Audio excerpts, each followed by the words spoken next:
పోరా పోరా అన్న దగ్గర పో.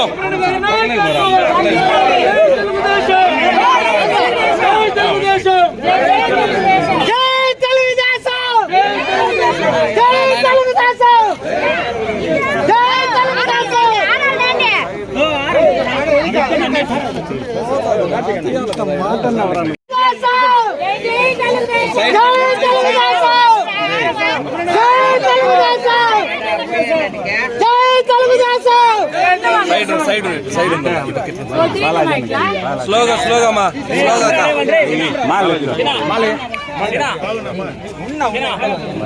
జై తెలుగుదేశం, జై తెలుగుదేశం, జై పవర్ స్టార్, జై పవర్ స్టార్.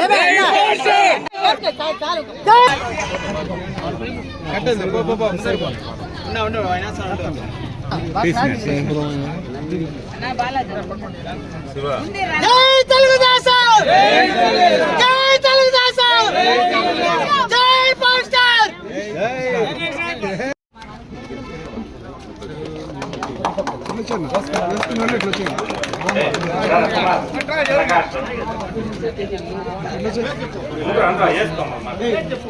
ప్రకాష్ సతీష్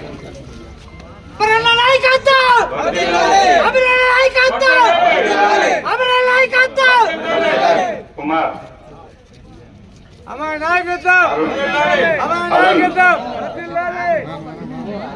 నాగార్జున శివకుమార్ ధనంజయ్ సిద్ధు వరుణ్ లిఖిత్ వినయ్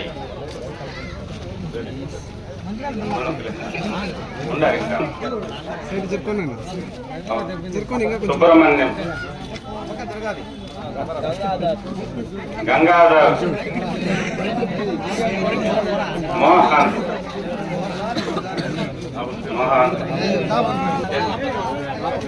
వరుణ్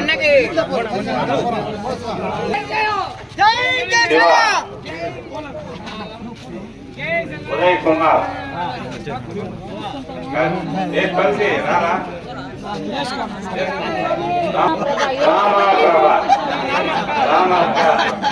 ఉస్మా లక్ష్మీ ప్రభా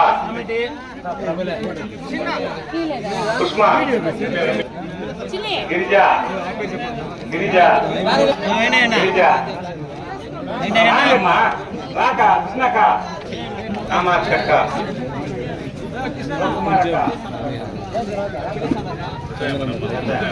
వెంకమ్మ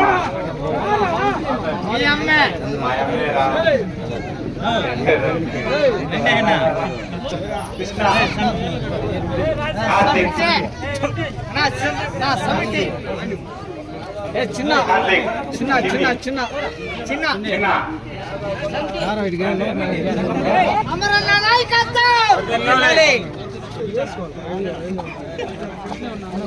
ఇవ్వలేదు. అమరన్న గారి నాయకత్వంలో అమరన్న నాయకత్వంలో నమ్మకంతో ఈ రోజు తెలుగుదేశం పార్టీ కుటుంబంలో చేరుతున్నారు. ఇంతవరకు మీరు బొగ్గు, ఈ రోజు కేజీఎఫ్ గని అమరన్న తాగితే రేపటి నుండి మీ ఇంటికాడ లైన్ పడతారు వైఎస్ఆర్ కాంగ్రెస్ పార్టీ వాళ్ళు. ఆయన తప్పు చేశాము, నీకు 3 అంతస్తుల బిల్డింగ్ కట్టిస్తాము, నీకు కేజీఎఫ్ గని ఇస్తాము, 3 సంవత్సరాల బంగారం ఇస్తాము, మా గవర్నమెంట్ వస్తుంది, మళ్ళీ మేమే చేస్తామనేసి మీకు కల్లి భూమి కబుర్లు చెప్పేదానికి మేము పోయిన 10 నిమిషాలకి లైన్ పడతారు. మీరు ఎవ్వరూ కల్లి భూమి మాటలకి నమ్మద్దండి. అమరన్న మీద నమ్మకం పెట్టండి. మీకు ఏమి కావాలో చేసేది అమరన్న, చెయ్యబోయేది అమరన్న చెప్పి సాముఖంగా తెలుసుకుని జై అమరన్న, జై. చాలా నాయకత్వం నమ్ముకో 4 సంవత్సరాలు మోసపోయినా ఈసారైనా అన్న వచ్చి గెలిచి మనము ఎక్కువ మెజారిటీతో అన్నని గెలిపించి మనం ఆయన్ని కోరికలు అడగల. ఏం మనం అడగతా అనేది చిన్న టెంపులు, ఆ పక్క వీధులు, చిన్న మెట్లు, మనకు కావాల్సిన అవసరాలు, బాత్రూమ్స్ అన్న చేస్తానన్న నమ్మకంతో ఆయనతో ఉన్నాను. చేస్తామని నాకు పూర్తిగా నమ్మకం ఉందినా. ఈసారి ఎక్కువ మెజారిటీతో మా ఏరియాలో మేము చూపిస్తా, మీరు మాకు మాట ఇచ్చేసుకోండి. రామారావు నమస్కారం. ప్రతి సంవత్సరం ప్రతి ఎలక్షన్ మా వాటి ఎక్కువ మెజార్టీ వస్తానే ఉంది. మాకు కొన్ని సమస్యలు పట్టించుకోవట్లేదు. ఫస్ట్ గుడి, రెండవది అంగన్వాడీ స్కూలు, కాలువ సమస్య ఆ పక్క దోమలు ఎట్లుందో, రెండవది ఆ పక్క వాళ్ళకి బాత్రూమ్స్ లేవు, నెక్స్ట్ రోడ్డు లేదు దిగేది పడితే ఇలాంటివి, నెక్స్ట్ చదువుకున్న పిల్లలు చాలా మంది ఉన్నారు, నిరుద్యోగులుగా ఉన్నారు. ఇవన్నీ ఈ సంవత్సరాలు మనకే చదువుకోకుంటున్నాను. అందరూ చెప్పినాను, ఎవరు చేసలేదు. ఇంటి నమ్మకం వచ్చినా పూర్తి మెజార్టీ మేము గెలిపిస్తాం. మా కోరికని మీరు నెరవేర్చాలి. నమస్కారము. ఎన్నో ఏళ్లుగా ఇంతవరకు చేయి మార్చి వేసిందే లేదు మా అమ్మ కొండమ్మ. ఆ పీరియడ్లో నుంచి కూడా ఎన్టీ రామారావు ఉన్నప్పటి నుంచి కూడా సైకిల్ గుర్తుకే ఓటేసినాం. కానీ ఈ 5 ఏళ్లకు ముందు మా గ్రూప్ లో 5 మంది చనిపోయినారు. ఫస్ట్ బాబా అనే పిల్లోడు ఈడ పెద్ద చెరువు కట్ట పైన చనిపోయినాడు. 5 లక్షల రూపాయలు తీసిచ్చిన చంద్రబాబు పీరియడ్ లో 5 లక్షలు. మళ్ళీ సుబ్రహ్మణ్యం SVMS లో పనిచేస్తున్నాడు మా మేనమామ రాము, రాము, ఆయనకి 1,50,000 తీసిచ్చిన. మైలేష్ అన్న ఆయన చనిపోయినాడు చంద్రబాబు పీరియడ్ లో. ఈ పీరియడ్ లో గ్రూప్ లో ఉండి 25 ఏళ్ళు సర్వీస్, నాకు 48 ఏళ్ళు వయసు అవుతా ఉంది. నా బిడ్డ ఇంటికి యజమాని రాలే, నా బిడ్డ గ్యాస్ సప్లై చేస్తా ఉంది. కరోనా లాస్ట్ లో చనిపోయినాడు. ఈ బిడ్డ 5 నెలల బిడ్డ, ఈ బిడ్డ 2 సంవత్సరాల బిడ్డ. ఈ బిడ్డకి ఏ పార్టీ తరపు నుంచి 1 రూపాయి డబ్బు ఇవ్వలేదు, మా బిడ్డలకు సాయం చేయలేదు, ఏదీ లేదు. ఎన్నో అర్చి పెట్టినా కాళ్ళు కూడా పట్టుకునేసాం. వెంకయ్య గౌడ్కి పోయి గ్యాస్ ఆఫీస్ లో ఈ మాదిరి చేసినారంటే నేను పలానా వాళ్ళ దగ్గర ఇచ్చినా, పలానా వాళ్ళ దగ్గర చేసినాననే. ఈ బిడ్డలు నేను ఎట్లా సాకల్లా? అన్న గెలిచి మెజార్టీ తెప్పించి రాధా బంగ్లాలో కొట్లాటేసి నా బిడ్డలకు మాత్రం హెల్ప్ చేయమని అడుగుతా ఉంటా. ఈ బిడ్డలు చదివిపించేకి వీళ్ళ అమ్మకు ఒక జాబ్. నేను అడిగే కోరిక అదే, మెజార్టీ తెచ్చి అడుగుతాను. నేను 5 నెలల బిడ్డ నా బిడ్డ. నా గ్రూప్ లో 5 మందికి చేసినాను నేను చంద్రబాబు పీరియడ్ లో. లక్షలు డబ్బులు తీయించినాను. మా బిడ్డలకు కానీ మాకు కానీ ఈ పీరియడ్ లో 1 రూపాయి సాయం చేయడం లేదు. చేయాలంటే పార్టీ తరఫున కూడా వీళ్ళపైన తలాక్ 10,000 వేసిండొచ్చు, అనుకుంటే 2 లక్షలు వేసిండొచ్చు. ఏది చేయలేదు మాకు సాయం. అదే ఇంకో మాట, ఇన్ని రోజులు ఈ రాధా బంగ్లాల్లో యూత్ ఉన్నారు, పిల్లోళ్ళు ఉన్నారని ఎవరు గమనించలా. వెంకటేష్ గ్యాస్ భాస్కర తమ్ముడు వెంకటేష్ మా పిల్లోళ్ళంతా పిలిపించి పార్టీ తరఫున నుంచి అన్నని గెలిపించి మంచి చేయండి అని చెప్పి ఇంటి దగ్గర తోడుకొని పోయి వాళ్ళకి అన్ని చూసి పంపించినాడు. ఇంతవరకు మాకు ఎవరు చేయాలి? క్లాస్ కొట్టండి రా, ఎవరు చేయలేదు. ఈ మేలు చేయనారు. నేను పక్కా మెజార్టీతో తెప్పించి అడుగుతామనుండా. అన్న నా వల్ల నేను గొడుగులు అమ్మి బతుకుతాను అన్న పొలం పేరులో. ఏ సంతకు పోతే ఆ సంతకి ఈ బిడ్డలు సాకేవాళ్ళు లేరు. నా బిడ్డ యజమానే మహేష్ అనే పిల్లోడు చనిపోయినాడు. ఎన్నో అప్లికేషన్ పెట్టినా, కలెక్టర్ వరకు కూడా పోయి చేసినా, ఏమిలే. ఏదో వాలంటీర్ జాబ్ ఇచ్చినారు, ఈ బిడ్డలు బతికించుకున్నాను. నాకు ఇంకా శక్తి లేదు, లేని రోగాలు ఉంది. నా బిడ్డలు సాకైతే నువ్వు హెల్ప్ చేయి, నాకు గెలిపించి నిన్ను కొట్లాటేస్తాను, మెజార్టీ తెచ్చి నిన్ను కొట్లాటేస్తా, ముందుగా నీకు గుర్తింపు చేస్తాను. 5 నెలల బిడ్డ కరోనాలో ఎత్తేసాక 2 లక్షలు అయింది. వాని పీనికి బాడీ తెచ్చేసి కరోనా లేని దానికి ఇచ్చినారు. గ్యాస్ సప్లై చేస్తా ఉంటే చచ్చిపోయినా నా బిడ్డ. అదే భాస్కర్ అని ఇంట్లో ఉండి కూడా రాలేదు. ఎన్ని ఏళ్ళు పని చేసినాడు నా కొడుకు? 10 ఏళ్ళు చేసినాడు. పెళ్లి కూడా గ్యాస్ ఆఫీస్ పోయినంటే చేసింది ఈ పిల్ల పోరాలు. ఈ పిల్లకి 22 ఏళ్ళు, 15 ఏళ్ళలో తప్పు చెప్పి పెళ్లి చేసుకుంటాం. 5 నెలలు బిడ్డ నా బిడ్డ వాలంటీర్గా ఉంది. ఏదో ఆ డబ్బుతో కూడా బతికినా. ఒక హాస్పిటల్కి పోవాలంటే 5,000. నా సమస్య ఈదికంతా నాదే పెద్ద సమస్య. మాకు ఏ పార్టీ వాళ్ళు హెల్ప్ చేయలేదు, ఎవరు 10 రూపాయలు ఇచ్చిన వాళ్ళు కాదు. ఆ పార్టీ వాళ్ళు వచ్చి కూడా ఒక 6 వేసిన వాళ్ళు కాదు. నేను కడుపు కాదు చెప్తాను. నా బిడ్డలు నేను కరోనాలో మా ఈదోళ్ళే లేకపోయింటే నా బిడ్డలు మొట్టికి కూడా మరుగు చేసేంత శక్తి లేదు నాకు. ఇది నా పరిస్థితి, నా కడుపు కోత ఇది. మీకు మెజార్టీ తెప్పించి మాట్లాడతాను. నేను చంద్రబాబు బిడ్డలో నా 5 మంది ఉన్నారు నా గ్రూప్ లో చేయనారు. ఏమన్నా అన్ని నేను డబ్బులు తీసిచ్చిన ఫార్మ్స్ కూడా నా దగ్గర ఉంది. ఇంకా ఆ పీరియడ్ లో జన్మభూమి కింద అన్ని వాళ్ళు చచ్చిపోయినప్పుడు జిరాక్స్ కూడా తీసుకోలేదు నేను. బాబా అనే పిల్లోడు, వాడు కూడా ఇంటికి పెద్ద దిక్కు. ఈడే కట్టపోయిన చనిపోతే 5 లక్షల రూపాయలు. ఫస్ట్ దానానికి 5,000, మళ్ళీ 45 ఏపిచ్చినాను నేనే దగ్గరుండి మున్సిపల్ ఆఫీస్ లో. మా బిడ్డలకు 1 రూపాయి. వీళ్ళ నా కొడుకు పైన ఇన్సూరెన్స్ చేసినా, అది కూడా లేదనేసినా. నేను ఎట్లా బతకల్లా? బొరుగులు అమ్మితేనేనా నాకు జీవనమో, లేకపోతే ఏం లే. 4 ఇళ్ళు పని చేస్తాను రాధా బంగ్లాలో. నా పరిస్థితి అది. నా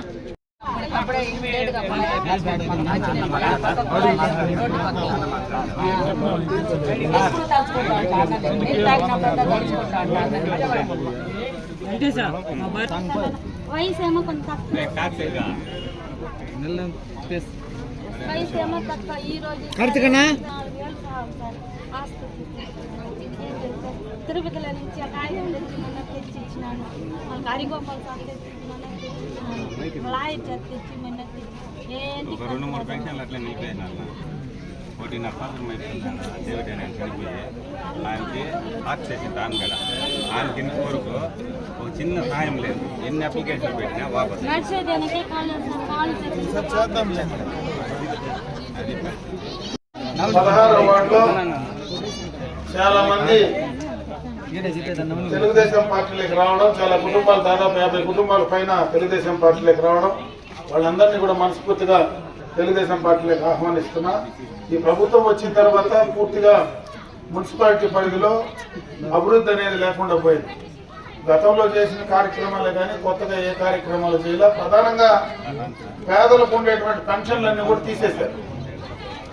ఇండ్లకు సంబంధించి వాళ్ళకు ఉండేటువంటి ఇంటి స్థలం 1000 గజాలకు పైన ఉందని అది దాదాపు 1200 పెన్షన్లు తీశారు. తర్వాత మళ్ళీ ఒక 600 రికవరీ చేసిన ఆ 600 పెన్షన్లలో కూడా వాళ్ళకు ఉండేటువంటి ట్యాక్సులు ఈ 5 సంవత్సరాల్లో విపరీతంగా పెంచేశారు. దాదాపు 15% ప్రతి సంవత్సరం యాడ్ చేసి 500 వచ్చేటువంటి ట్యాక్స్ ను దాదాపు 3000, 4000 ఈ రోజు పెన్షన్ ట్యాక్సులు మున్సిపాలిటీలో పెంచడం జరిగింది. ఇవన్నీ కూడా ప్రజలపైన అదనపు భారం వేసేటువంటి కార్యక్రమం. గతంలో ఎవరైనా పేదలు చనిపోతే మనకు చంద్రన్న బీమా పథకం కింద డబ్బులు వచ్చేది. ఈ రోజు అసలు ఆ బీమా పథకమే లేదు, ఆ కార్యక్రమం లేదు. పేదలకు సంబంధించి గత ప్రభుత్వంలో చేసినటువంటి సంక్షేమాన్ని పూర్తిగా నేను బటన్ నొక్కుతా ఉన్నానని, ఎక్కడ బటన్ నొక్కుతా ఉన్నాడో ఎక్కడ వస్తా ఉందో తెలియదు కానీ ఆ బటన్ నొక్కుడు ఇంకొక పక్క వాళ్ళ దగ్గర నుంచి పన్నుల రూపంలో విపరీతంగా నొక్కుతా ఉన్నాడు. ఈరోజు చెత్తకు పన్ను వేస్తా ఉన్నాడు. కనీసం ఆ చికెన్ షాపుల ముందర ఆ చికెన్ షాపులు నడుపుకునేటువంటి వాళ్ళు కూడా విపరీతమైనటువంటి పన్నులు వేసి వాళ్ళపైన అదనపు భారం వేస్తా ఉన్నాడు. అన్ని రకాలుగా మున్సిపల్ పరిధిలో ఉండేటువంటి మధ్యతరగతి ప్రజానీకాన్ని పూర్తిగా ఇబ్బంది పెడతా ఉన్నాడు. అందుకే రేపు చంద్రబాబు నాయుడు గారిని అధికారంలోకి తీసుకొస్తే ఇవన్నీ కూడా గతంలో ఏమున్నాయో అవన్నీ కూడా రికవర్ చేస్తాం. కనీసం మధ్యాహ్నం భోజనము మనం ఏదైతే ఈ అన్నా క్యాంటీన్ కింద 2 పూట్ల భోజనం పెడతా ఉన్నారు, అది కూడా లేకుండా ఈ ప్రభుత్వం వచ్చిన తర్వాత దాన్ని కూడా మూసేసి ఎందుకు పనికి రాకుండా ఆ మెట్లపైన పూర్తిగా కూడా వదిలిపెట్టారు. అంటే వాళ్ళ ఆలోచన అన్నం పెట్టే చేతిని కూడా నరికేసేటువంటి పరిస్థితి ఈ ప్రభుత్వంలో ఉంది. ఇటువంటి ప్రభుత్వాన్ని రాజకీయంగా మనం ఇంటికి పంపించాల్సినటువంటి పరిస్థితి ఉంది కాబట్టి తప్పనిసరిగా కూడా దాన్ని పంపించే కార్యక్రమం చేస్తాం. అదేవిధంగా ఈరోజు మున్సిపల్ పరిధిలో వాలంటీర్లు పనిచేస్తూ ఉన్నారు. ఆ వాలంటీర్ల వ్యవస్థ ప్రజలకు అందుబాటులో ఉండేటువంటి కార్యక్రమంగా కొనసాగాలనేటువంటి ఆలోచనతో ఈరోజు ప్రతిపక్షంలో ఉండేటువంటి చంద్రబాబు నాయుడు గారు కూడా రేపు మేము అధికారంలోకి వచ్చినా ఈ వ్యవస్థను కొనసాగిస్తాం, మేము అధికారంలోకి వచ్చిన తర్వాత ఇప్పుడు ఇచ్చేటువంటి డబ్బులు జీతాన్ని డబుల్ చేస్తామని చెప్పి చంద్రబాబు నాయుడు చెప్తా ఉంటే ఈరోజు ఈ ప్రభుత్వంలో ఇక్కడ ఉండేటువంటి ఒక వ్యవస్థలను పూర్తిగా కూడా రాజీనామా పెట్టి మీరు రావాలా అని చెప్తా ఉన్నారు. ఎందుకంటే ఈ నెల మళ్ళా వాళ్లకు పెన్షన్లు ఇవ్వాలి. ఆ పెన్షన్లు ఇచ్చేటువంటి కార్యక్రమాన్ని ఏదో రకంగా పెన్షన్ ఇచ్చేది లేట్ చేసి రానియకుండా చేయాలనేటువంటి ఒక దురాలోచనతో ఈ వాలంటీర్లందరినీ కూడా ఈరోజు మీరు బలవంతంగా రిజైన్ చేసి ఇచ్చేటువంటి కార్యక్రమం చేస్తా ఉన్నది చాలా తప్పు. ఆ వ్యవస్థ ఒక ప్రజలకు పనికొచ్చేదానికి చేసే కార్యక్రమం ఏ ప్రభుత్వమైనా చేయని. ఈరోజు వైఎస్ఆర్ కాంగ్రెస్ పార్టీ ప్రభుత్వం చేస్తుందా, గతంలో తెలుగుదేశం ప్రభుత్వం చేసిందా, అంతకుముందు కాంగ్రెస్ పార్టీ ప్రభుత్వం చేసిందా, ఏ ప్రభుత్వాలు చేసినా ప్రజలకు మంచి చేసేటువంటి కార్యక్రమం లేదన్నా ఉంటే అది మంచి అని చెప్తాం. ఆ మంచి కార్యక్రమాన్ని కొనసాగిస్తామని చెప్పి ఎవరైనా ప్రజలకు మేలు చేసే వాళ్ళు చేస్తారు కానీ ఆ కార్యక్రమాన్ని పూర్తిగా వ్యవస్థను తీసేసే పని చేసే కార్యక్రమం పూర్తిగా కూడా తప్పు. అది ఈ ప్రభుత్వంలో ఇప్పుడుండేటువంటి నాయకులు ఆ వ్యవస్థలను కూడా నాశనం చేసేటువంటి పరిస్థితి ఉంది. ఆ వ్యవస్థను పూర్తిగా రాజీనామా పెట్టి బయటికి పంపించాలనుకుంటున్నారు. నేను ఈ రోజు వాలంటీర్లందరూ కూడా నేను తెలియజేసుకుంటున్నా, మీరెవరూ భయపడాల్సిన పని లేదు, ఎవరు రాజీనామా పెట్టాల్సినటువంటి అవసరం లేదు. ఖచ్చితంగా రేపు చంద్రబాబు నాయుడు గారు వస్తే మిమ్మల్ని కొనసాగిస్తారు. మీకు 2 జీతం ఈ రోజు ఏదో వస్తుందో 2 ఇస్తారు. ఇంకా ఫెసిలిటీస్ ఇచ్చేటువంటి అవకాశం ఉంది. కొన్ని సంవత్సరాలు మీరు దీంట్లో పనిచేస్తే ఖచ్చితంగా మిమ్మల్ని కూడా ఆ వ్యవస్థలో తీసుకునేదానికి అవకాశం ఉంటుంది. కాబట్టి 13 రోజులు ఎవరి బెదిరింపులకు భయాలకు మీరు భయపడద్దండి, మీరు కొనసాగండి. ఖచ్చితంగా రేపు తెలుగుదేశం ప్రభుత్వం చంద్రబాబు నాయుడు గారు ముఖ్యమంత్రి అయిన తర్వాత మిమ్మల్ని అందరినీ కొనసాగించి బాగా ఈ ప్రభుత్వంలో మళ్ళీ భాగస్వాములు చేసేదానికి తప్పకుండా మేమందరం కూడా ప్రయత్నం చేస్తామని తెలియజేసుకుంటూ ఈ రోజు ఇంతమంది మరి తెలుగుదేశం పార్టీలోకి రావడం, వైఎస్ఆర్ కాంగ్రెస్ పార్టీ నుంచి తెలుగుదేశం పార్టీలోకి రావడం చాలా సంతోషం. మిమ్మల్ని అందరినీ మనస్ఫూర్తిగా స్వాగతిస్తూ ఇప్పుడు మీరు ఏదైతే సమస్యలు చెప్పారో అవన్నీ కూడా రేపు అధికారం వచ్చిన తర్వాత ఖచ్చితంగా చేయడం జరుగుతుంది. అదే విధంగా ఈరోజు ఎవరైతే ఇక్కడ కొండమ్మ మనవడు ఇద్దరు వాళ్ళకి సంబంధించి భర్త చనిపోయినాడు కరోనాలో. ఖచ్చితంగా కరోనాలో భర్త చనిపోతే అతను గతంలో ఏం చేస్తా ఉన్నాడో దానికి ప్రభుత్వం నుంచి వాళ్లకు ఇవ్వాల్సినటువంటి బాధ్యత కూడా ప్రభుత్వం పైన ఉంది. అది జరగలేదు కాబట్టి ఆ పిల్లోళ్లకు రేపు చదివించుకోవడానికి, ఎందుకంటే తెలుగుదేశం పార్టీలోనే గతంలో ఎన్నో సంవత్సరాలుగా పనిచేసిన కుటుంబం కాబట్టి వాళ్ళు నిజంగా పిల్లలను చదివించాలంటే నేను ఎన్టీఆర్ సంబంధించినటువంటి ట్రస్ట్ స్కూల్లో పెట్టి పంపించి చదివించడానికి సిద్ధంగా ఉన్నా. మీరు ప్రిపేర్గా అయితే ఆ స్కూల్లో నేను పెట్టి ఎవరినో ఆ పాపనో లేదా అబ్బాయిని బిడ్డనో ఎవరిని ఆ స్కూల్లో జరిపించే కార్యక్రమం ఖచ్చితంగా చేస్తా. ఇప్పుడు అప్లికేషన్ చేస్తా ఉన్నారు కాబట్టి అప్లికేషన్లు తెప్పించుకుంటే ఖచ్చితంగా ఈ సంవత్సరంలోనే అడ్మిషన్ చేసే కార్యక్రమం చేస్తా. నువ్వు రేపు వచ్చినప్పుడు దానికి సంబంధించిన అప్లికేషన్ తెచ్చుకొని హైదరాబాద్ లో అప్లై చేయాలా కూడా వాళ్లే అన్ని ఖర్చులు పెట్టి రెసిడెన్షియల్ లో చదివిస్తారు.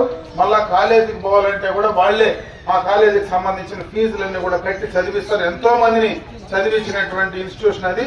దాంట్లో వాళ్ళని చదివించేదానికి ఖచ్చితంగా కూడా నేను చర్యలు తీసుకుంటానని చెప్పే సందర్భంగా వాళ్ళకు కూడా తెలియజేసుకుంటూ సెలవు తీసుకుంటాను. విధంగా ఈ పట్టణంలో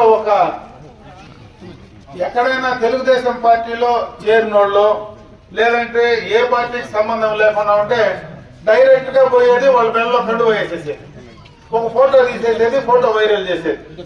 పూర్తిగా ఒక అభద్రత వచ్చేసింది. వైఎస్ఆర్ కాంగ్రెస్ పార్టీలో ఉండడానికి ఇష్టపడడం లేదు. వాళ్ళ పార్టీకి వాళ్ళు డైరెక్ట్ గా వాళ్ళంతకు వాళ్ళు చేరుతా ఉంటే వీళ్ళు నేరుగా పోయి ఒక కండువ ఫోటో తీసి మళ్ళా మా పార్టీలో ఉండాలని చెప్పుకుంటా ఉంటే వాళ్ళకి ఎంతగా దిగజారుతా ఉండాలో అర్థమైతే ఉంది. ఈ రోజు నిన్న నేను కమాల్ బాయ్ ఒళ్ళు బాగలేకపోతే ఇంట్లోకి పోయి కలిసి వచ్చిన. నేనేం వాళ్ళని పార్టీలో చేర్చలా, పార్టీలో చేర్చేదానికి నేను పోలా, రాజకీయంగా పోలా. కమాల్ అంటే నాకు కొంచెం ఇష్టం కాబట్టి ఆయనతో నేను కొన్ని రోజులు బాగా మాట్లాడతా, బాగా నాతో సన్నిహితంగా ఉంటాడు కాబట్టి ఆపరేషన్ చేసుకొని వస్తే ఇంటికి పోతే ఆ ఇంటికాడ వాళ్ళతో కలిసి వస్తే ఆ ఫోటో పెట్టి వీళ్ళు కండువ వేసి ఆ ఫోటోని వైరల్ చేస్తాడు. అంత పిచ్చి ఆలోచన, చెత్త ఆలోచన, దిగజారుడు రాజకీయాలు చేస్తా ఉన్నారు. ఇది వాళ్ళ విజ్ఞతగా వదిలిపెడతా ఉన్నా. ఆ నిన్న వాళ్ళు ఫోటోలు వేసి కండువాలు వేసిన వాళ్ళు నా పక్కనే ఉండరు. ఇప్పుడు మళ్ళా వాళ్లే మీడియాతో మాట్లాడతారు. మళ్ళీ ఇప్పుడు కండువ వేస్తా, ఇన్ని రోజులు కండువలు వేయలే, ఇప్పుడు వేస్తా కండువ. ఇప్పుడు మళ్ళీ వచ్చి రేపు పొద్దున ఏం చేసుకుంటారో చేసుకో. జై తెలుగుదేశం, జై తెలుగుదేశం. అమరన్న గారి నాయకత్వం, అమరన్న గారి నాయకత్వం, అమరన్న గారి నాయకత్వం.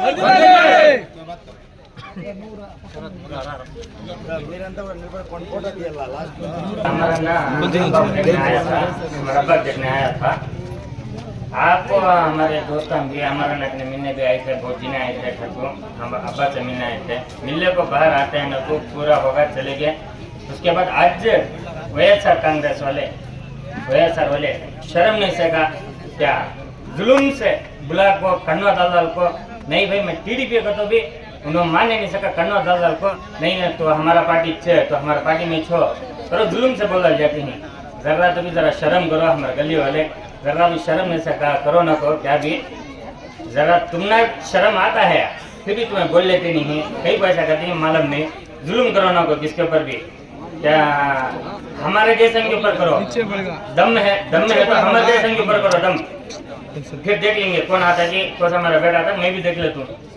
क्या ऐसे आदमी को पूरा पकड़ ले हमारे बड़े भाई हैं उन्होंने हमारा ना तो उन्होंने जान दे डालते क्या टीडीपी वाले उन्होंने क्या जो हमारे इनो भी फ्रेंड हमारे इनो भी टीडीपी वाले इनको भी आपको जुल्म से घर के अंदर घुस को क्या వైఎస్ఆర్ वाले शर्म नहीं सका ये डाली जरा तो भी ये करो जरा भी शर्म नहीं सका।